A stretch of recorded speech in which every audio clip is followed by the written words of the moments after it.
insights. I'll break them down with more detail, examples, and implications so you can bring depth to your class discussion. Number one, Becoming the Boss, Linda A. Hill, DA.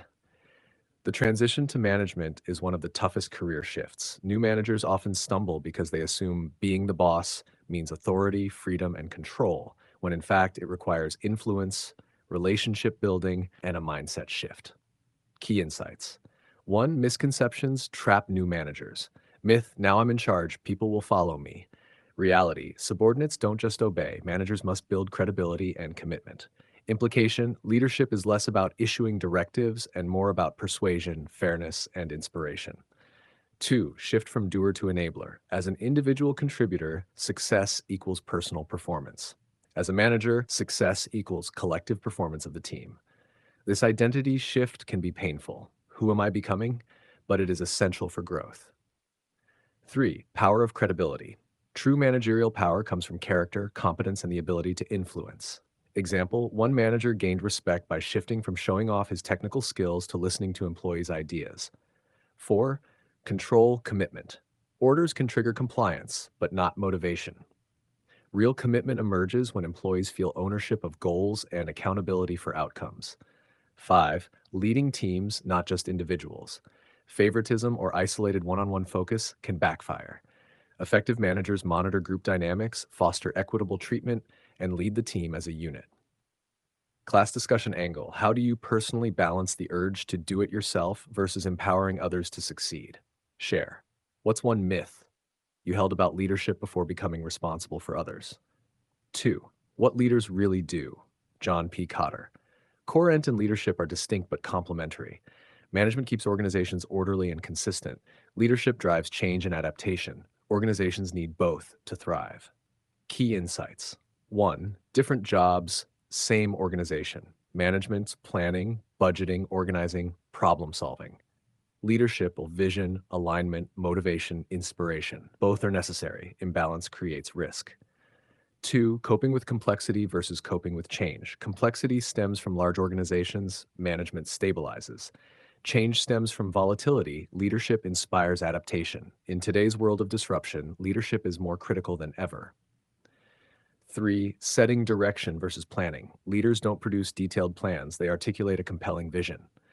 Example, instead of reduce costs 5%, leaders inspire with build a world-class operation. Four, aligning people versus organizing structures. Managers build reporting lines. Leaders build coalitions across silos, aligning values and commitment. Example, Kodak leaders set up forums, meetings, and dialogue letters to create shared ownership of quality. Five, motivating versus controlling. Managers track KPIs, adjust, and correct deviations. Leaders inspire people to persist through obstacles, appealing to shared purpose and values. Class discussion angle. Is your current organization overmanaged or underled? What evidence do you see?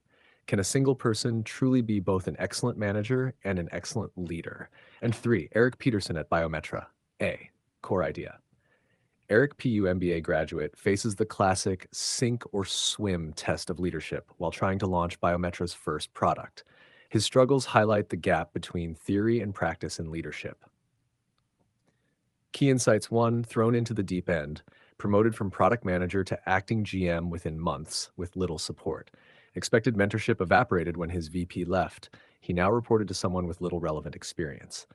Two, team dysfunction. Sales head, Westcott, aggressive, clashed with marketing head, Burns. Marketing ideas often impractical but distracting. Operations director lacked startup adaptability. Regulatory affairs conflict with HR over pay retention. Three, ambiguity and lack of guidance. Reporting structure unclear. HQ expectations vague but pressure high. Peterson lacked political capital to influence beyond his team. Four, emotional toll. Worked 60, 80 hours a week, felt consumed, lost, and unsupported. Wondered if he was set up to fail. Class discussion angle. Was Peterson's main failure technical, operations, or relational, team HQ alignment? If you were his mentor, what's the first piece of advice you'd give?